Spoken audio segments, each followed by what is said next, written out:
Hello, dog lovers and YouTube dwellers. Welcome to my video, guys. People, I get a lot of questions and messages on social media, and they ask about, you know, I feel my puppy is not growing. Why is my puppy not growing? He's 6 months or 7 months, and I feel the puppy has stopped growing. Stopped gaining height. So and then I ask just a simple question: how do you know that your puppy has stopped gaining height? Have you measured your puppy? Have you been regularly measuring your puppy? And what they say is, no, we've never measured our puppy, but I feel that my puppy has stopped growing. Well, guys, if you're not going to do something methodically, you need to have some kind of a method uh, in determining whether whether there is in fact any truth in what you feel. Just by feeling something, but just by thinking that you feel that your puppy has stopped growing or stopped gaining height, that is not an accurate indicator. So the most important thing is measuring. Now, why would a puppy's what determines a puppy's growth in terms of height and in terms of girth, its width and its length? Well, honestly speaking, the most fundamental determinant is genetics. you know um, so this is the most fundamental determinant. This is where you start from. So let us say you want a tall dog. You want your dog to be tall, and you want to get a puppy that will eventually grow to be quite tall, maybe 33, 34, 35 inches, whatever it is that you have your target height for your puppy.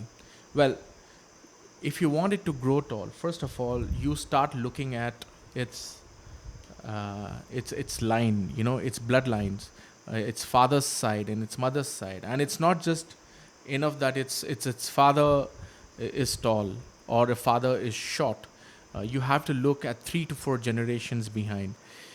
Usually, in human beings, the tests that have been done, and for the most part, barring exceptions, for the most part, um, it is determined that the height is gotten from the father's side, and the girth is from or how or the mass or the bulk is from the mother's side.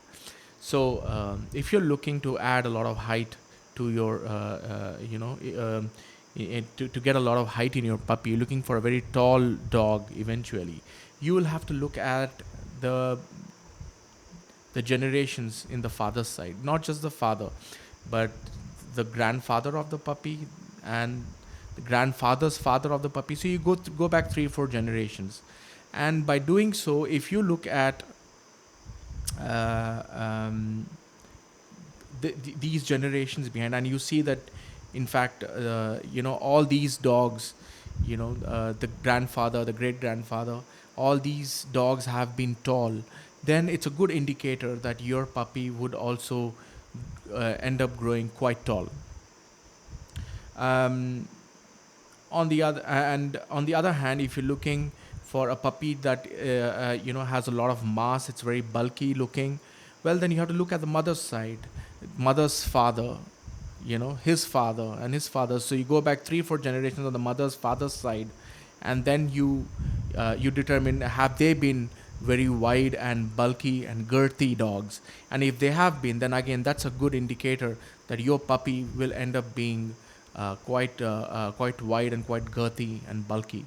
So this is your most fundamental thing that you need to do. So when you are getting a puppy, first look at look at the lineage of the father's side and lineage of the mother's side, and then you can then decide, how, and you can sort of appropriate how that puppy is going to grow up, how tall it, an approximation of how tall it can get, and also how girthy and how bulky it can get.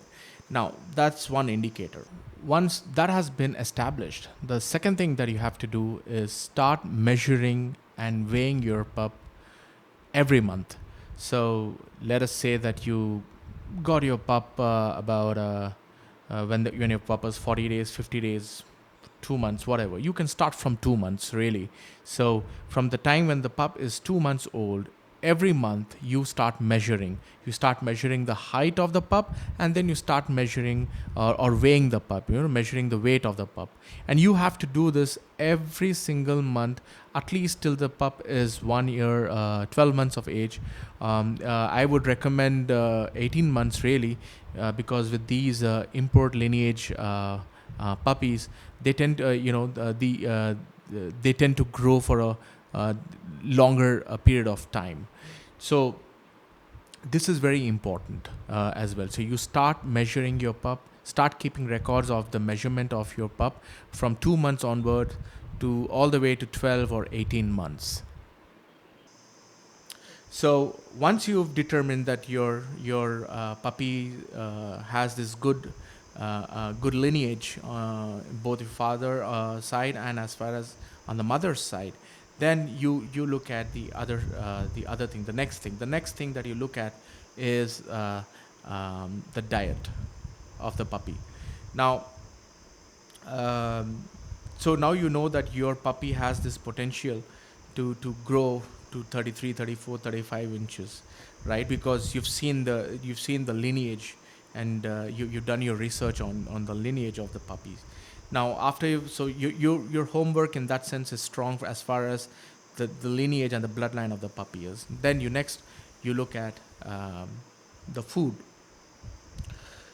If a puppy has got a good potential to grow to say 34 inches to 35 inches, but if it's not going to get the right diet, you know how is it going to reach its potential?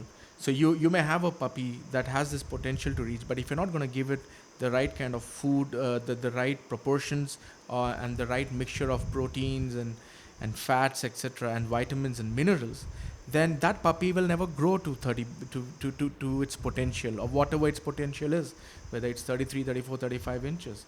So so so this is the second aspect of it. So you got these genetics that dictate what the potential of this puppy is, and then you have the diet that dictates, will this puppy reach that potential.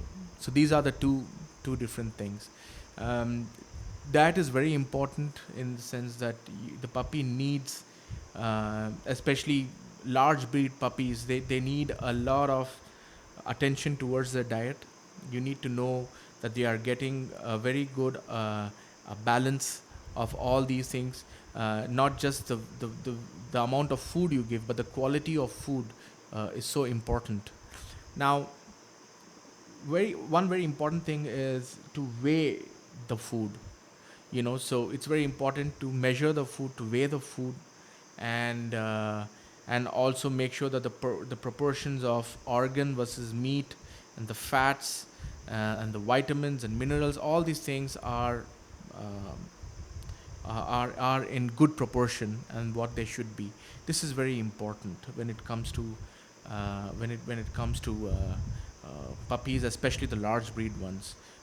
So you always weigh your food. This is a very important thing. The reason you weigh the food is, once you weigh the food, you kind of know, and then you can see what sort of weight your puppy is maintaining, right? And if you feel the weight is less, you can increase the food proportionately, the weight of the food proportionately, and then of course that would also increase the weight of your puppy. So you have sort of a better grip on your puppy's growth when you measure your puppy, and you measure the food and the diet that your puppy gets, and also get the proportions right. So this is very important. Now, um, as far as now, that's the second aspect. Now, the third aspect is your puppy getting enough exercise, and is your puppy tied up? You see, if you're going to tie your puppy up, right? So if you're going to tie your puppy up, it could be The leash could be 8, 10, 12, 15 feet in length. It doesn't matter. But if you are going to tie your puppy up, that also can hinder the growth of your puppy in terms of its height, particularly. And the reason for that is the moment you tie a puppy up, the a puppy's psyche is to then really not run and not get up much because it knows it's futile. So it is going to spend more time sitting down, laying around, and of course it also harms the temperament of the puppy. But so let's say in 24 hours, if you're tying up the puppy for 18 hours, 20 hours, it's not good. It does not help your puppy in its growth and in its potential to reach its height. So very important to leave the puppy open, let it run on its own.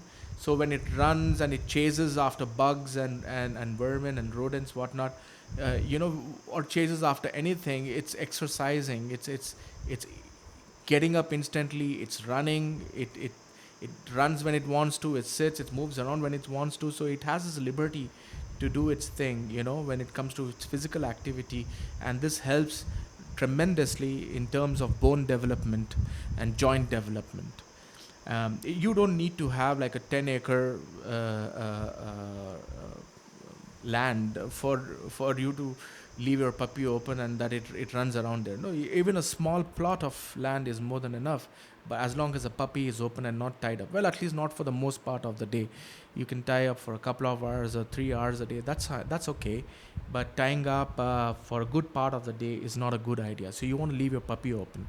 So this is the third aspect of um, of helping your puppy reach its potential. So the first thing, of course, you start off, like I said, with genetics. This is the most important thing. And guys, genetics is like a game of cards, really. So let's say that you've done all of this with your puppy. You've chosen the best lines. You've done your homework over there. You're getting a puppy from very tall and very girthy lines, for example, and then you've given it the right diet. You've paid a lot of attention towards its diet, and the puppy was open most of the time. It ran and it got a good physical activity. Now, when I say ran, I don't mean you tie up that puppy and make him run for kilometers. No, that's not required. And in fact, you shouldn't do that either for the first year because the joints develop slower than the bones do. So you have a good chance of having joint issues if you make the puppy run too much in the first year, the first 12 months at least. So, but in general, the puppy is open and then it's free to run around and chase after anything. That's enough of an exercise for the puppy.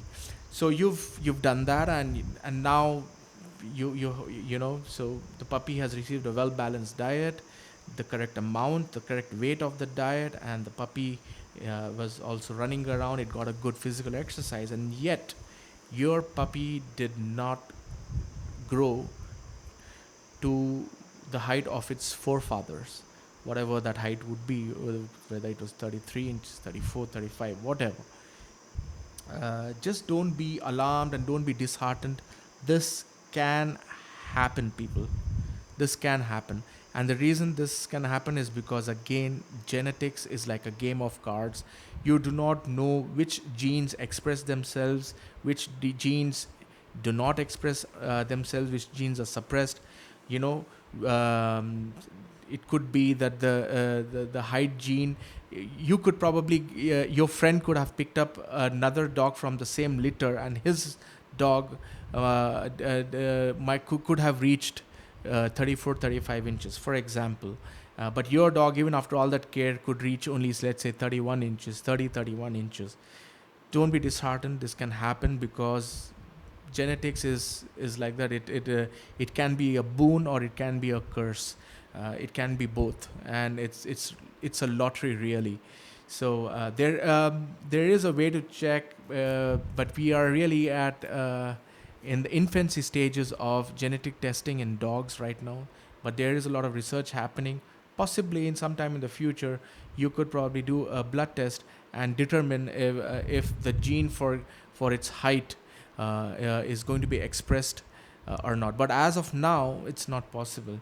So if such a thing does happen that your dog does not reach its potential, don't blame your breeder or don't blame its bloodline, because your breeder cannot do anything about it. He's not a genie for him to really grant you the height of your puppy at will, or really know if that puppy is going to reach its potential.